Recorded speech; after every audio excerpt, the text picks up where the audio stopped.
MP में मतगणना की पूरी तैयारी की गई है और मतगणना के एजेंट्स का सम्मान किया गया है। यहां पर बीजेपी उम्मीदवार कृष्णा गौर ने उन्हें तिलक लगाया है। तिलक लगाकर जो एजेंट्स हैं उनको रवाना किया गया है। भोपाल की गोविंदपुरा सीट से प्रत्याशी हैं कृष्णा गौर और ये देखिए तस्वीरें आपके सामने हैं, कैसे जो काउंटिंग सेंटर्स पर एजेंट जा रहे हैं उनको तिलक लगाकर उनका सम्मान किया जा रहा है।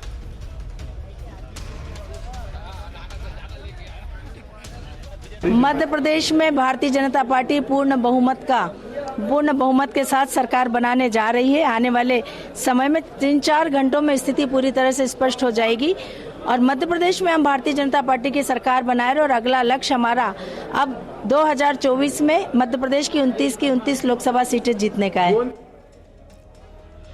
तो देखिए तैयारियां पुरजोर तरीके से शुरू हो चुकी हैं। इस बार किसकी सत्ता, इस सवाल का जवाब थोड़ी देर में हमारे सामने धीरे धीरे करके आने लगेगा और हमारे तमाम सहयोगी, हमारे तमाम संवाददाता इस वक्त पहुंच गए हैं ग्राउंड पर। उनसे आपका तारुफ करा दें, हमारे सहयोगी नूर मोहम्मद पूरे तेलंगाना में घूम घूम कर लोगों की नब्ज टटोलने की कोशिश करते रहे, वो हमारे साथ मौजूद हैं।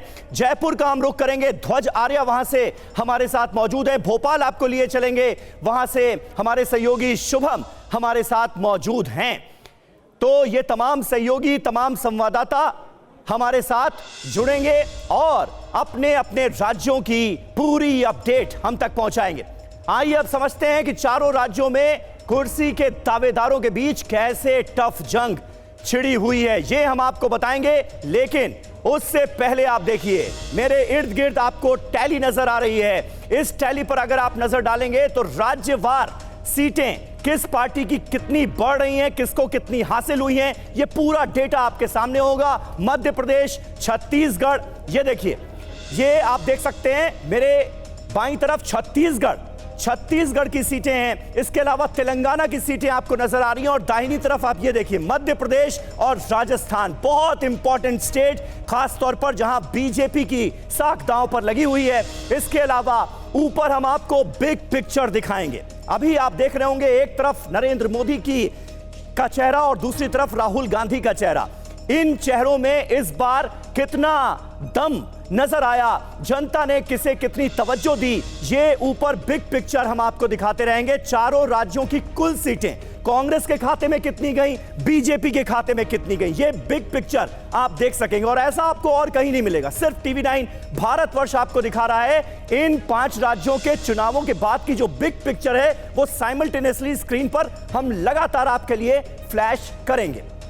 तो ये अपने आप में बड़ी बातें हैं। आपको राज्यवार सीटों का आंकड़ा सबसे पहले, सबसे सटीक नतीजे टीवी9 भारतवर्ष पर मिलेंगे। तो कुर्सी 4 और दावेदारों की भरमार, जी हां।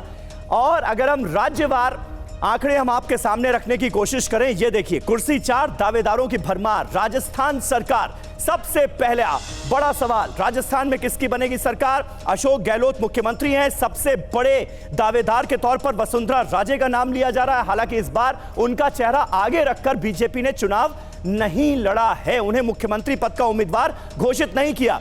मध्य प्रदेश में देखिए शिवराज सिंह चौहान की सरकार है, सबसे बड़े दावेदार के तौर पर कांग्रेस के कमलनाथ उभरते नजर आ रहे हैं। एक बार फिर 2018 में भी इन्होंने बाजी मारी थी लेकिन खेल हो गया था। छत्तीसगढ़ सरकार, भूपेश बघेल बहुत बड़ा चेहरा बन गए हैं कांग्रेस पार्टी का। सबसे बड़े दावेदार के तौर पर पूर्व सीएम रमन सिंह का नाम सामने आ रहा है, लेकिन इस बार रमन सिंह का जादू चला क्या? भूपेश बघेल ने अपना जो दमखम दिखाया है पिछले 5 सालों में और जो तमाम योजनाएं शुरू की हैं उसका कितना फायदा मिला, सारे सवालों का जवाब थोड़ी देर में आपके सामने होगा। तेलंगाना सरकार, के चंद्रशेखर राव जब से तेलंगाना बनाए तब से केसीआर की सरकार है, पहले टीआरएस थी, अब बीआरएस के नाम से वो चुनाव लड़े हैं। सबसे बड़े दावेदार के तौर पर रेवंत रेड्डी का नाम सामने आ रहा है। बीआरएस और कांग्रेस की तेलंगाना में कड़ी टक्कर है। अब 3 खास बातें जल्दी से आपको दिखाते हैं। जो सरकार में है वो भी दोबारा दावेदार हैं, ये सबसे खास बात आपको नजर आएगी। विपक्ष में इन 4 से आगे भी कई दावेदार नजर आते हैं, ये खास बात। दरअसल पार्टियों के अंदर भी घमासान मची हुई है। राजस्थान में हमने देखा उस घमासान से पार पाते हुए कैसे इस बार कांग्रेस पार्टी ने चुनाव लड़ा है।